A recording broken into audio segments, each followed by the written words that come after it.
vamos a hablar sobre teselaciones. Arte y matemáticas. Una intersección un poco rara, pero interesante. Tengo una pregunta. Imaginen que tienen masa de galletas infinitas. Y que tienen moldes. ¿Qué molde utilizarían para que no sobrara masa de galletas? Sin que vuelvan a reutilizar, sino simplemente ponen el molde y van quitando galletas, van haciendo galletas y al final que no quede nada. Hexágonos. Triángulos. Figuras regulares. ¿Todas las figuras regulares? Bueno, piénsenlo. Vamos con unas figuras regulares primero. Los hexágonos. ¿Por qué las abejas hacen hexágonos? ¿Alguien sabe? De todas las figuras regulares que nos proponen por acá, hexágonos. Tenemos triángulos, cuadrados, pentágonos, hexágonos, hectágonos, octágonos, nonágonos, decágonos y todos los ágonos. Pappus en Alejandría conjeturó, al igual que ustedes, que los hexágonos eran la figura con la que se optimiza el espacio. Es decir, que tiene dos propiedades importantes.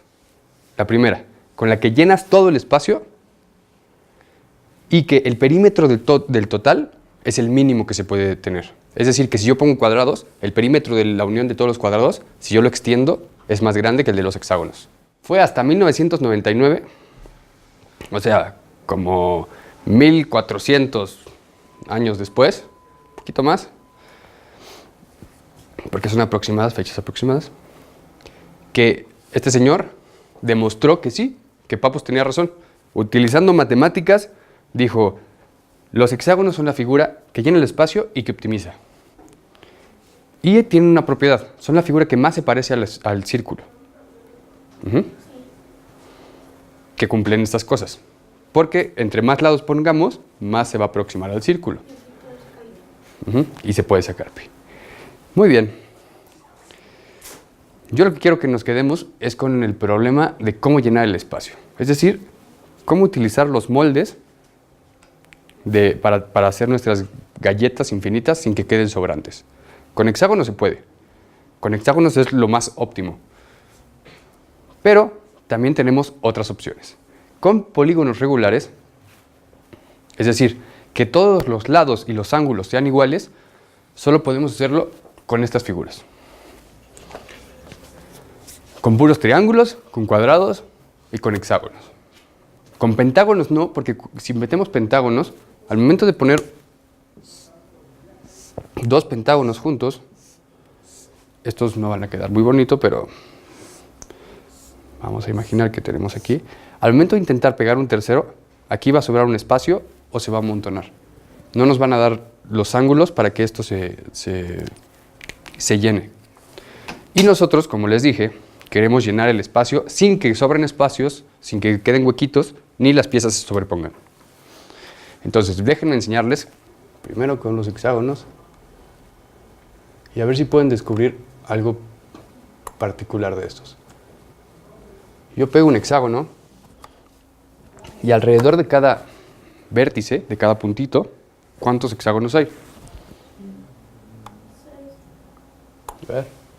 Yo tengo una arista, ¿no? Una arista, y aquí tengo un vértice. Alrededor de este vértice, ¿cuántos hexágonos hay? ¿O cuántos hexágonos? 3. ¿Y eso es para todos los vértices? Y así me puedo ir hasta infinito, ¿verdad? Bueno. Ahora, vamos a ver qué pasa con los triángulos. Alrededor de cada arista, ¿cuántos triángulos hay?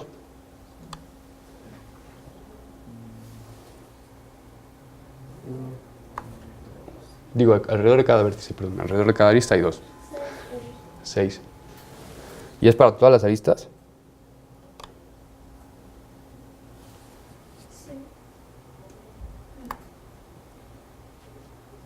¿Sí? Bueno, los matemáticos a esa propiedad la llaman dualidad. Es decir, cambian líneas por puntos o caras por vértices. Estas dos teselaciones, la teselación de triángulos y la teselación de hexágonos, son duales. ¿Por qué? Porque alrededor de cada vértice, en una, tenemos 3 hexágonos. Y aquí cada uno forma un hexágono. Y en la otra cambiamos el número. Cada hexágono tiene 6 lados y alrededor de cada vértice hay 3 de esos hexágonos. En la otra, cada triángulo tiene 3 lados y alrededor de cada hexágono, de cada triángulo tenemos 6. Eso nada más es como dato curioso, por si algún día les preguntan, ¿qué es la dualidad? Es una cosa rara que hacen los matemáticos con triángulos y hexágonos. Bueno, sigamos con nuestro problema. Nosotros queremos intentar de llenar el plano. Ahora, estas figuras son regulares, como bien decían, porque sus lados son iguales y sus ángulos son iguales. ¿Están de acuerdo? ¿Son las únicas figuras con las que se puede llenar el espacio que no sean regulares? O sea, ¿habrá otra figura que no sea regular o regular con la que se pueda llenar? ¿Sí? ¿Cuál? Pues, figuras que se puedan embonar, la misma figura con un clon que puedan embonar. Que puedan embonar. ¿Como un rompecabezas? Sí. Pero con la misma pieza. Con la misma pieza. ¿Y cómo harías uno? A ver, si ¿quieres venir a dibujar uno? ¿No? Bueno, dímelo y yo lo dibujo. Por ejemplo, si tienes la masa de galletas. Masa de galletas. Pues puedes hacer un molde que es casi el que sea, círculos no. ¿Círculos no? ¿Por qué círculos no? Porque no se pueden embonar los círculos.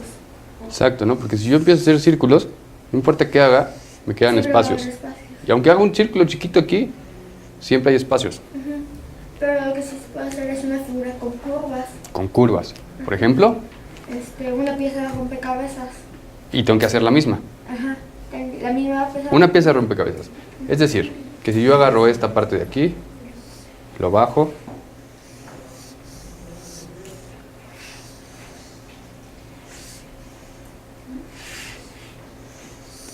¿esta pieza sirve?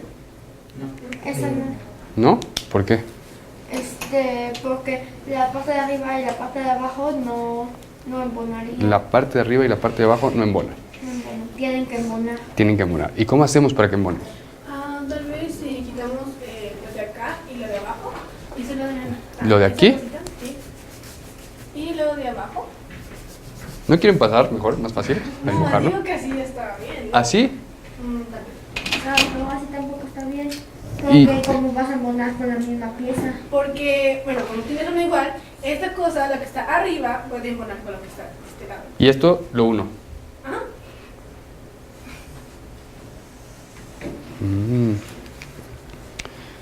¿Y qué es esto? ¿Identifican algo en esta pieza? Por ejemplo, esta es una buena pieza, pero él, por ejemplo, creo que decía que hiciéramos algo así, si mal no entiendo.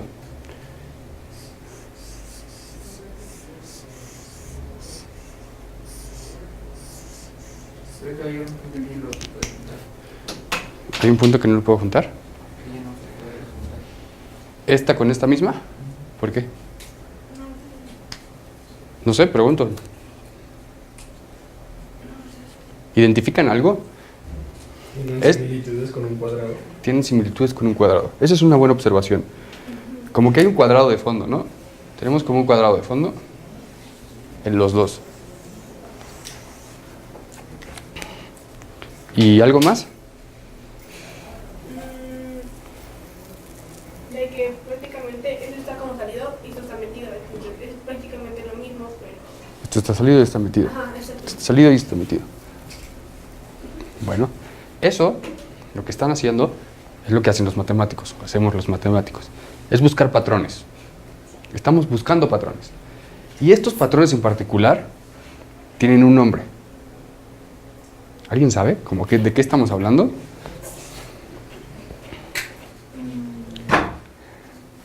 Son las teselaciones. Sí, sí. Muy bien. Y dentro de esas teselaciones, o sea, queremos llenar el espacio. Nos estamos fijando en estas piezas. Ajá. Y estas piezas, ¿qué tienen como que metido ahí?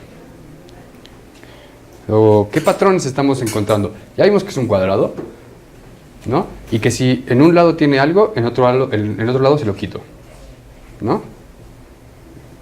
Es como si fuera un tipo de espejo, pero diferente porque Por ejemplo, ahí si lo ponemos en un espejo, según yo no sería igual porque en uno está hueco y el otro tiene pues como salida, pero Ajá. tiene tipo espejo porque tienen que complementarse. Es decir, tú dices que ¿cómo tiene un espejo? A ver, ven. ¿Yo? Sí, sin pena.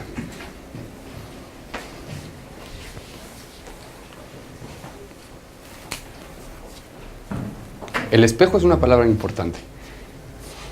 Vas bien, vas bien. Y ya, ¿qué hago? No sé, dibuja el espejo. Bueno. O la idea que estás representando. Ujú. Y digamos que acá tenemos, no sé, es una figura muy rara. No importa lo que sea. Y acá podríamos tener, a ver,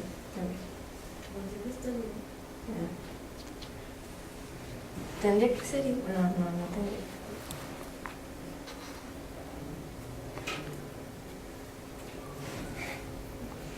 Podría ser algo así. Como si fuera simétrico. Ajá. Esa es la palabra, simetría. ¿No?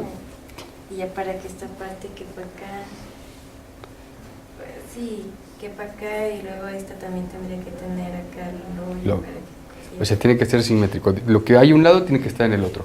O si no hay, lo pones, ¿no? Eso, muy bien. Y el espejo tiene simetría.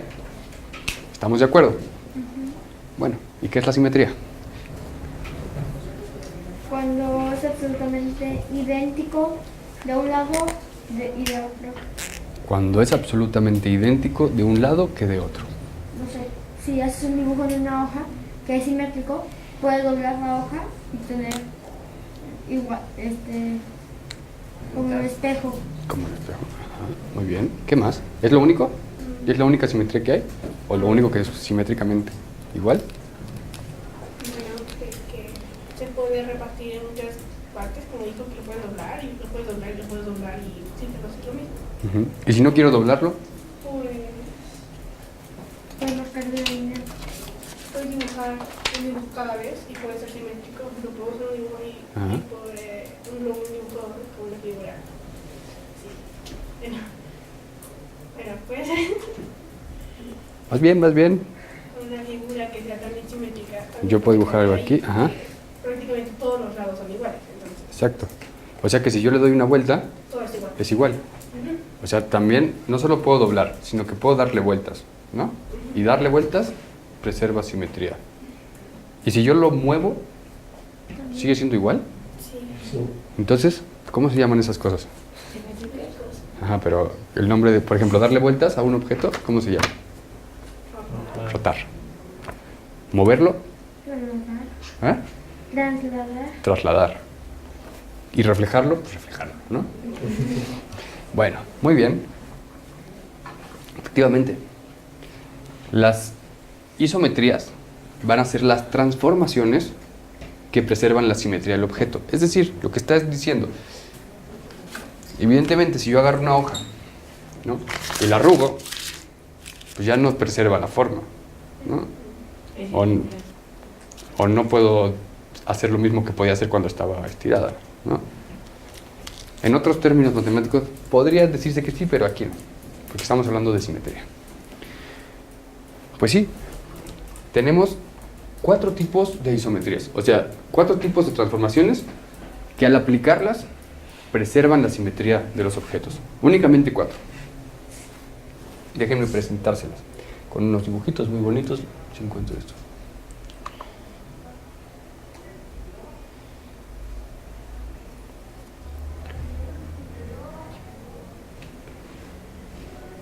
Tenemos la traslación.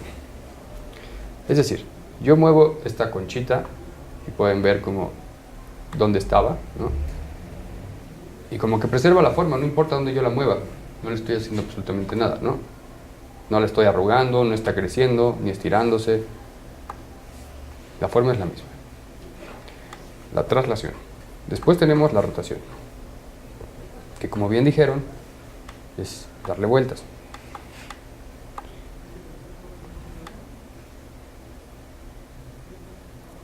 No se vayan a dormir, ¿eh?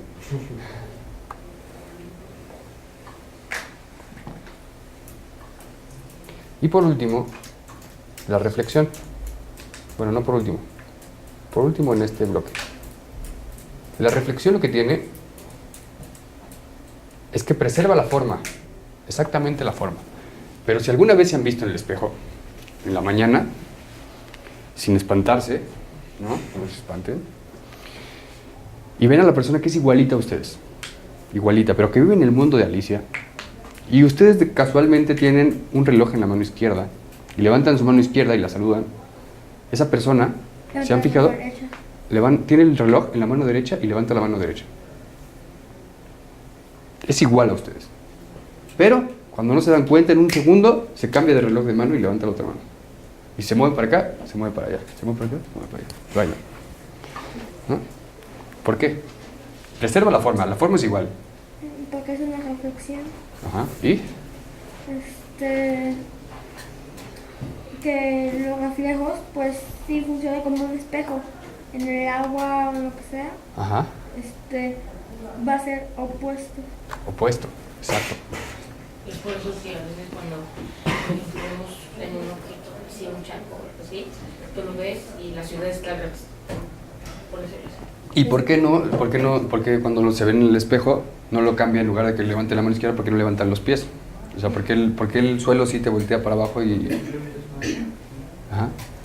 Es una reflexión. Y... Es un mundo invertido. Un mundo invertido, exacto. Invierte la orientación del objeto. La forma la preserva, pero la orientación no. Y la orientación depende de la posición del espejo. Es decir, que si yo tengo un espejo aquí, yo tengo que preservar las distancias. Eso es que preserve la forma, básicamente. Si yo tengo un espejo aquí y tengo una carita, tengo que preservar la distancia que hay, no solo entre el objeto, sino la distancia al espejo. Entonces, esta distancia tiene que ser la misma. Y la de aquí, pues con respecto a este. Entonces, cuando me veo en un espejo, es más, no se espanten, ¿eh? No se vayan a espantar. Cuando se están viendo en un espejo, tienen que preservar esta distancia respecto a la que hay al fondo, en este mundo, atrás de esto. Y si el espejo estuviera abajo, entonces la distancia se preserva hacia abajo. Por eso no nos voltea de cabeza o hace cosas raras. A menos de que el espejo sea cóncavo y tenga otras propiedades.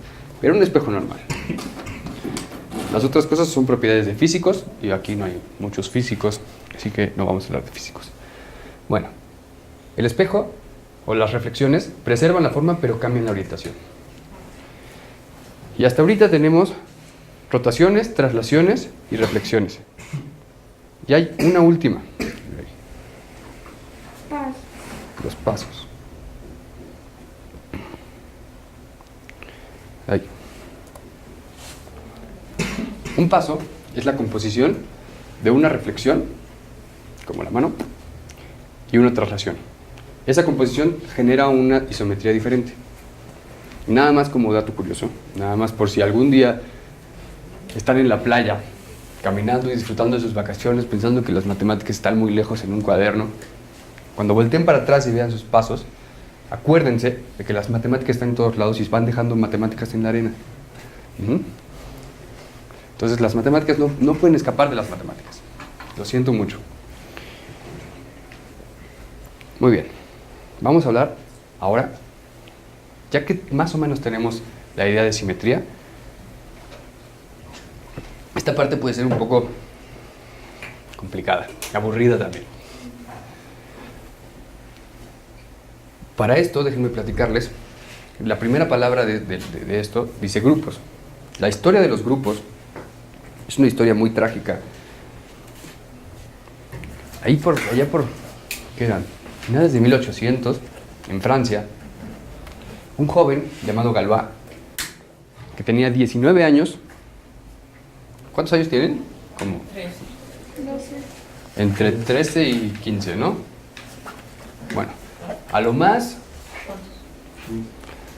imagínense 4 o 5 años más, 6 años más en su vida. Todas las cosas que pueden hacer. Pues ese Galois estaba enamorado y se metió a un bar con un amigo y defendió a una señorita de alguien que lo estaba molestando. Esa persona lo retó a un duelo y en esa época había que confrontar los duelos, sacar la pistola o la espada y batirse en duelo. Hasta la muerte. ¿Eh? Hasta la muerte. Hasta la muerte. Efectivamente. Galois aceptó el duelo porque si no era perder su dignidad y su honra y esas cosas que en ese entonces eran muy valiosas. Y resulta que sabía que se iba a morir.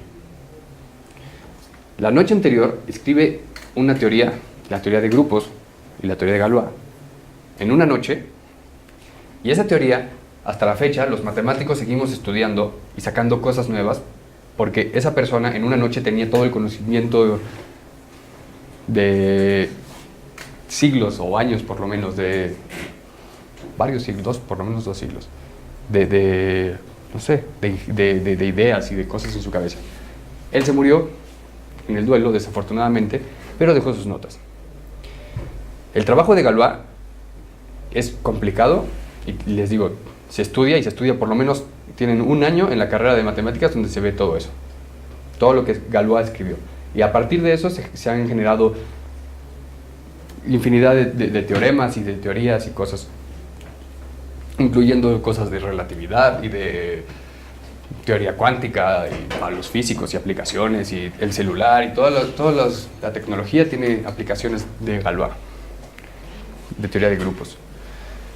¿Y por qué es tan importante? Pues fíjense que la teoría de grupos lo que significa es un grupo es un conjunto de objetos o de cosas abstractas más allá de los números, transformaciones. En este caso vamos a hablar de los grupos de simetría. Si tenemos un cuadrado, para que quede un poco más clara la idea, ¿cuántas simetrías diferentes puedo encontrar? O sea, ¿cuántas cosas yo le puedo hacer al cuadrado? Aplicaciones. Vamos a empezar con las rotaciones. ¿Cuántas rotaciones yo le puedo hacer? 4. Ya no me dejaron terminar, pero sí 4. 4 diferentes, ¿no? Esencialmente diferentes. Es decir, que si yo le aplico alguna de estas y cierran los ojos, no pueden distinguir si le hice algo o no. Eso es básicamente lo que quiere decir. Entonces, si se fijan en el puntito rojo, les va a decir cuáles son las rotaciones. Pueden cerrar los ojos y ver en cuál vamos. Yo le puedo girar, llevo una, ¿no? Ahí queda exactamente igual. Aquí ya me pasé. 2, 3 y 4. Es decir, que cada cuadrado, en cada centro, lo puedo rotar 4 veces y llegar al mismo cuadrado. Pero eso lo puedo hacer para todos los cuadrados de mi teselación. ¿Están de acuerdo? Toda la infinidad de cuadrados, no solo en uno. Puedo rotar todas las veces. También puedo reflejarlo en diferentes lados. ¿En qué parte o cómo doblaría en esta hoja para que el cuadrado siguiera siendo un cuadrado? A la mitad. A la mitad así, a la mitad así, ¿Cómo se llama? a la mitad. Esta es una. Y luego Esta es 2. Pero ahora sería igual. Diagonal. Diagonal. 3 y 4, ¿no? Es decir, si yo pusiera un espejo aquí, este lado se va para acá y el cuadrado sigue igual. Si yo lo hago aquí, el cuadrado sigue igual. Si lo pongo aquí, el cuadrado sigue igual. Si lo doblo, el cuadrado sigue igual. Bueno. Los grupos, básicamente lo que tienen es que tienen un elemento que es no hacer nada. Es decir, yo también puedo dejar el cuadrado así y sigue siendo un cuadrado, ¿no? Entonces tienen un elemento neutro. Tienen un elemento que si yo lo aplico, puedo regresarlo. Entonces tienen un elemento inverso. Y por último, si yo tengo dos elementos, si le doy 2 vueltas, pues darle 2 vueltas es igual que darle una vuelta grandota, ¿no? ¿Están de acuerdo? Bueno, básicamente esos son los grupos. Básicamente, muy superficialmente. Son los conjuntos que contienen esos objetos. Un objeto que no hace nada, un objeto que si yo lo tengo su inverso, y un objeto que si tengo 2, entonces su composición está ahí, pertenece a ese mismo grupo. Bueno, ¿y por qué les hablo de grupos de simetría? Porque es importante y algo mágico que resulta que un cristalógrafo ruso, matemático, dio una restricción o encontró una restricción matemática que nos da que los grupos de simetría que le puedo aplicar a las teselaciones, es decir, que si yo tengo cuadrados, fíjense en el suelo, yo tengo mi teselación de cuadrados. Si esa teselación yo me fijo en los centros de rotación y yo dibujo cosas, o sea, si yo agarro un cuadrado y le dibujo cosas y me fijo en el centro y lo roto, es diferente que si yo me fijo en uno de sus vértices y lo roto, ¿no? Es decir, si yo tengo un cuadrado y yo aquí tengo una carita feliz y le doy vuelta a través de un vértice para llenar todo, entonces esto me quedaría por acá, ¿no? Si le doy otra vuelta, me quedaría así. Y si le doy otra vuelta, me quedaría así. Ahí. ¿Están de acuerdo? Bueno, esto es diferente a que si yo en lugar de dar vueltas utilizo este lado para reflejarlo o para moverlo o simplemente bueno, primero si lo reflejo me queda así.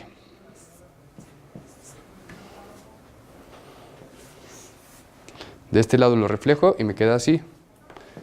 Y de este lado me queda así. Si yo simplemente lo muevo, pues voy a repetir el patrón hacia abajo y hacia el lado, ¿no? Estoy haciendo copias del mismo. Entonces, dependiendo de las simetrías que yo le aplique a mis teselaciones, voy a tener dibujos diferentes. Este señor clasificó y dijo que había 17 grupos de simetría. Casualmente son los 17 grupos que hay en los cristales. La naturaleza también tiene esas simetrías. No solo las abejas hacen hexágonos para llenar el espacio, sino que además los cristales tienen las simetrías que tienen las teselaciones. Llenan el espacio de una manera bonita, armónica. Esto es en 1800. En 1300, los árabes en Granada, en la Alhambra, construyeron ese castillo, que es impresionante. Si algún día pueden ir, se los recomiendo, no dejen de ir a la Alhambra. Y en las paredes de la Alhambra dibujaron los 17 grupos de simetría con diferentes teselaciones. La leyenda cuenta que había 16 y que un matemático un día fue y al ver ver 16 grupos de simetría diferentes y ver un cuarto cerrado, se preguntó, ¿por qué hay 16? No tiene que estar el 17 en algún lado. Entonces pidió permiso para entrar a un cuarto que estaba cerrado porque era algo importante y encontró el 17 ahí. Los árabes lo utilizaban para representar a Dios. ¿Por qué? Porque ellos no pueden poner figuras humanas en su pintura. Entonces, ellos utilizaban estas cosas infinitas, llenas de simetría, para representar lo que para ellos es Dios. Entonces, creo que es algo muy bonito que esté relacionado, por un lado, los cristales en la naturaleza, las abejas que hagan lo mismo, los árabes que lo hayan percibido y entendido en 1300, y después que se genere toda la teoría y que se demuestre matemáticamente en 1800 o 1999. Bueno, yo sé que ya están un poco aburridos y vamos a la parte artística de esto. Maurilius Escher, ese señor, es un pintor holandés, que no sé si algunos conozcan, por las caras creo que algunos sí, otros no tanto. Este señor un día fue a la Alhambra y se deslumbró con la grandeza de la obra que vio. Se los digo, vayan un día. Yo acabo de ir este año y vale la pena. Es increíble. Este señor era artista y quería representar lo que vio, a su manera. Entonces, estos son algunos de sus dibujos o de sus obras, donde pueden ver que tiene simetrías y que al fondo lo que hay son teselaciones. Llenar el espacio con una figura, pero muy a su manera, son muy sus figuras. Aquí tenemos unas conchas y unas estrellas de mar, unos caracoles, unos patos que van unos azules hacia acá y otros blancos hacia allá, unos pececitos, unas lagartijas, otros peces, unos señores blancos y negros.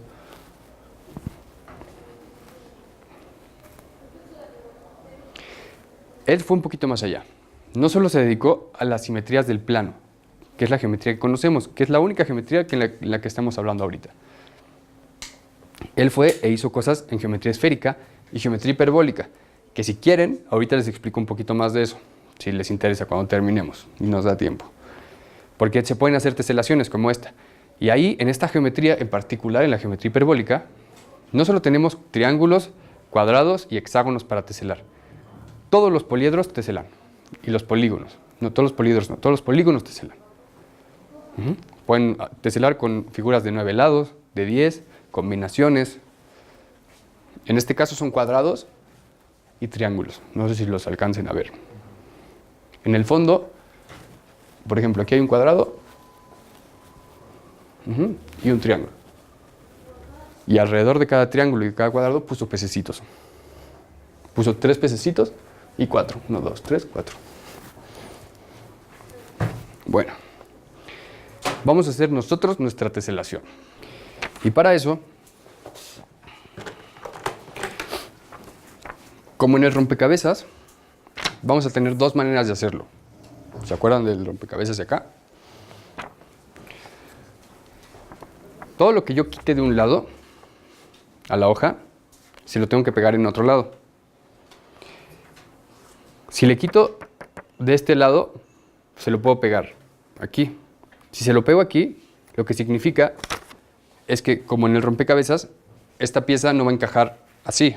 O sea, no puedo repetir esta pieza hacia arriba, ¿no? La tengo que poner aquí. Entonces tengo que rotarla. Si la pego de este lado, entonces puedo cortar y pegar. Cortar y pegar. Y trasladarla nada más.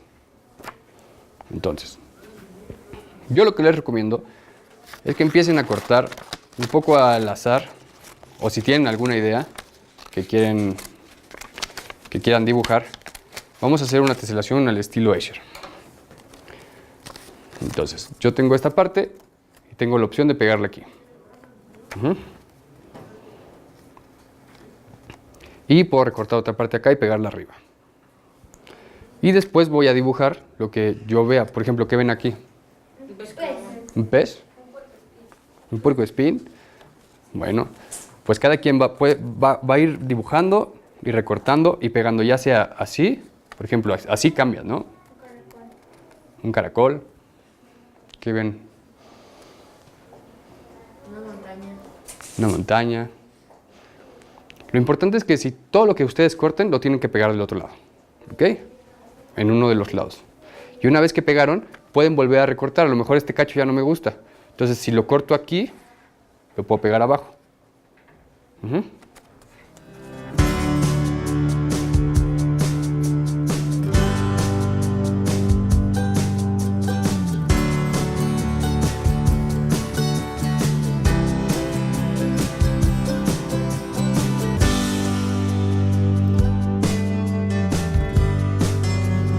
Lo que vamos a hacer es marcarlo y moverlo. Es decir, aquí donde entra el conejo otra vez, vuelvo a marcarlo. Y así lo repito para todas las partes del conejo. Aquí tengo, ahorita les enseño al rey narizón, que por aquí ya hicieron. Maite ya hizo. ¿Se acuerdan del rey narizón? Aquí está.